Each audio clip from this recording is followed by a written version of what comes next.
Hello guys, welcome to my YouTube channel. If you are new here, the beautiful face on your screen is Unotando MaGabela. To my returning subscribers, to the G-Force, welcome to another video by the MaGabela. I am back again with another mukbang and a story time. It's been a while guys since I've done this. It's been a while since I've uploaded even. I just wanted to apologize for that. But guys, it's not really that easy to juggle school and YouTube. I have a test on Thursday, yet I'm here creating content. Tests and assignments are like holding me by the throat. Guys, I'm not okay. Mentally, it's just too much for me, but I'll try, do my best, and I will try being consistent and going back to what I was doing. So yes, I'm back with another mukbang and a story time. So I ordered a Big Mac, because I think it's the same. Well, I always buy a Big Mac when I'm ordering something at McD. I've never really bought anything else besides a Big Mac because it's just convenient, it's cheap, and it fills me up. So that's all. So guys, remember when I told you about the family drama and stuff that I was talking about and the saga of the pregnant? So this is a part 2 where I promised to do a part 2 where I actually experiences of like witchcraft and stuff like that, and what actually happened after the whole thing happened, because it wasn't like the person broke in and then everything just diffused like that and just forgot about each other. There was a lot of drama that happened after that. So this is how it looks. Fish chips. I just kind of like do this because it's much better for me to like work with the food like this. I'm gonna do it like that. Okay, so let me not waste any time. Let me just jump right into it. So guys, after we found out that it's the person who broke in. I kind of told you that we kind of cut that side of the family off and stuff. Now it became like really bad. Like I'm about to share with you guys my experiences when it comes to witchcrafting, bad energies, like and all those kind of things that only certain people believe in it, but I really believe in it because I experienced it. But through God and me praying and stuff, I didn't experience it firsthand, but I saw it happening in my family. I'm not saying the person who experienced it in my family wasn't praying hard enough or anything like that. I just believe that my relationship with God, and I was like, this ain't about to happen to me. So I remember, so I'm going to tell you a story of what I remember, guys. Hey, like, okay, let me first give you our first bite. I haven't done this in a while. I'm just all over the place right now. Let me give.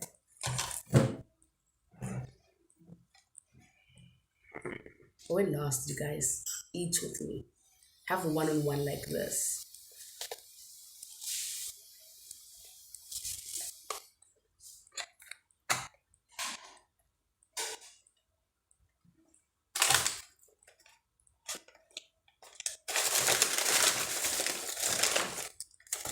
I was about to say I couldn't get a survey.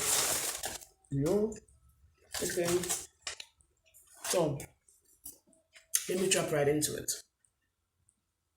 My experience wasn't really first time, but I saw it happening, as I said, and it wasn't really a good time to be alive for me, really, because I was so scared of my life, for my life. I didn't want to be at home. That's when I actually started playing a lot of sports, hey. So I'd be like back at home at like 4:30, 3:30, then I know I'm tired, I'll go to sleep. I don't have to see anything, I don't have to hear anything. It's just like, you know. So I remember what the first day, like the very first day when it happened, it was a Friday. Which month? I don't really recall properly. But that Friday, my parents had left to go to Cape Town. I think they were going to Cape Town or something like that. Yeah. So they had left and we were by ourselves, obviously.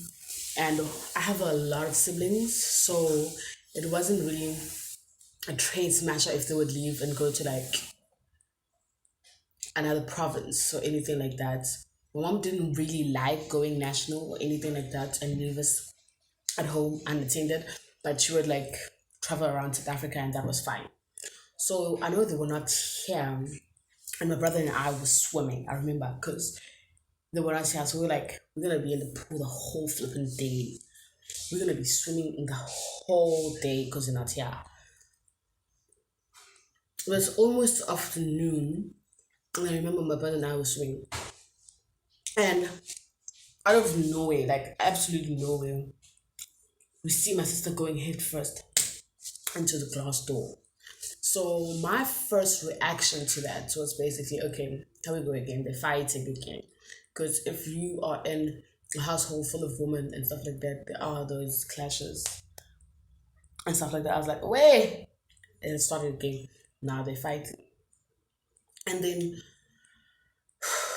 after that, when I saw my other sisters like holding her down, and she was trying to fight them off, she was making a noise.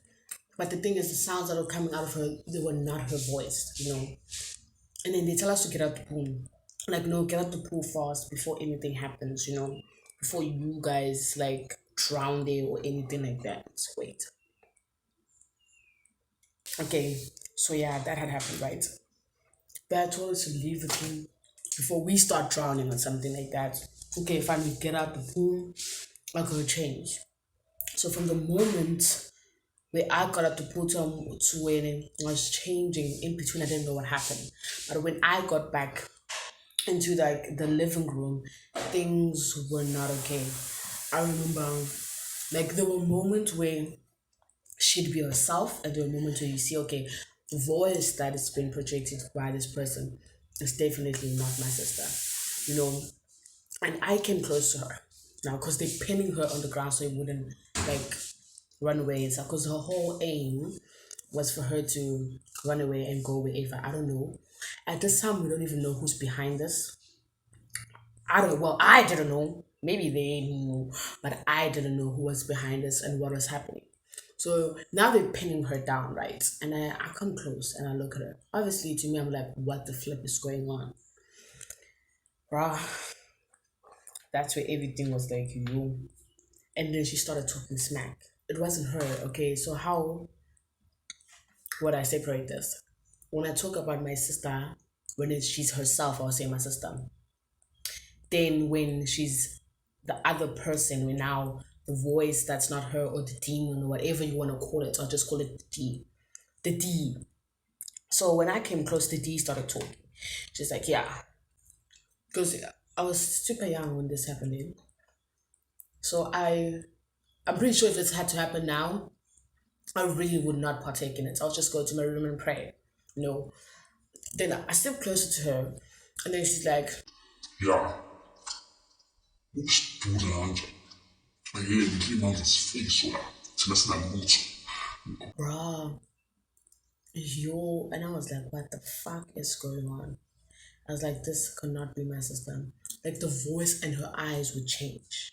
Like, you know, the pupil, it just looked different. It was so evil, and I didn't understand what was going on.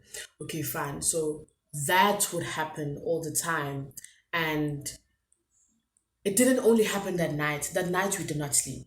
You know, she would talk a lot of rubbish, guys, like a lot of whack ass things. And obviously they were alternate because you can't be pinning the person down for the whole hour. Obviously, we try to contact our parents, like, okay, this and this is happening. They have left Friday and they were planning to come back Sunday. Now we have a whole weekend with this person and we scared. So obviously my brothers were there. Everyone is trying to like find out what the flip are we gonna do. I remember, okay, fine, they call my parents, okay, my sister's this and this and this. They must come back. They're like, they will see if they can get a flight that's gonna bring them back, like maybe tomorrow, which was gonna be the Saturday. But if not, they'll be home on Sunday. But they'll try the whole like their best to come back home. Okay, fine, guys. Yo, now it's time for us to go to sleep. So all this time, after she spoke her smack and stuff, That's where I left, and I didn't want to be around, And I was a child, so obviously I was told to like go upstairs so I wouldn't be traumatized, wouldn't see the things she says and stuff like that. And there were a lot of things that happened, guys. Like I'll just try, I create a picture for you guys.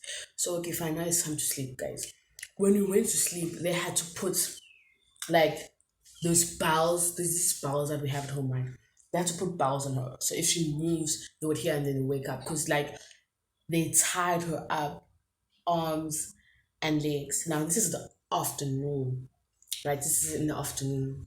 And now it's time to go to bed. We had to like tie them up, put something that's gonna make sound if they move and all that. And it was very dramatic. Luckily my parents came back the next morning, which was a Saturday. And I remember when my mom, excuse me, ran up to her and started praying. She started talking smack And we like, praying doesn't help. We tried praying, and praying didn't help anyways. Why is she praying? and stuff like that. After that, things were never really back to normal. Like we still experience a lot of things. We used to see, I used to see a lot of things. See shadows, see candles, headless chickens, outside our gates, and all those things. And it was very hectic at a very young age. I have to say, like, from seeing the things I saw, from seeing my sisters, like, legit lying on the ground, shaking because something's strangling them, and we can't do anything about it because we can't see what they see or hear what they hear. It was very traumatic. Like, I remember when I went through the same experience. Now I missed the table, oh my god. When I went through the same experience as them, where people would tell me that I did stuff during the night and I didn't know. Like where they would say I was running by the passage and hold me and stuff like that and all those things. They were just not it. Very traumatic. Where at night you'd feel like something is legit on top of you and you can't move. Like you can't be like I don't even know how to explain the kind of trauma that I went through. And especially if you're fighting like with something that you can't see or hear, it's even worse, because from a burglar, you can have protection from your family, protection from what? But these spirits and stuff like that is really hard. But I just prayed. I prayed to God, and I thank God for helping me through. Because if something happened, I just prayed, and prayer has been my shield. Prayer has been my bulletproof. Prayer has been to that got me through a lot of things because I pray to God and I fast. I do all those things just to protect myself, and I know with God anything is possible. And I really like feel like my family and I have been through a lot. Well, my siblings and I, and my mom's side of the family, have been through a lot because that's my family. And my extended family is basically my friends. The ones that you always see here, the ones that you always hear from, that's my family. Otherwise, like, I also had my own experiences when I was going crazy, seeing things that are not there, screaming and asking for help in the middle of the night, trying to escape, trying to run away from my own room, asking people to open the door while I locked inside. Like I legit lost my mind. They affected us big time. Fortunately, it didn't affect my schoolwork because I used to pray a lot. As I said, prayer has been my shield, has been my everything, and I would never stop praying.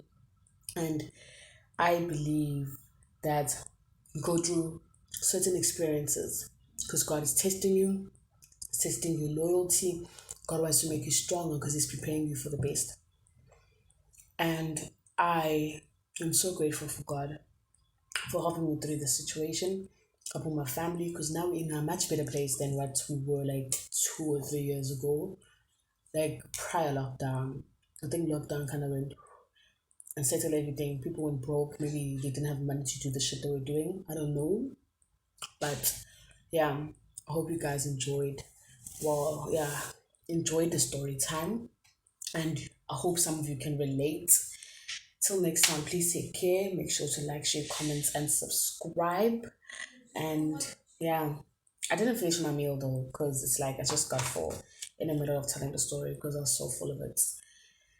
But yeah, thank you.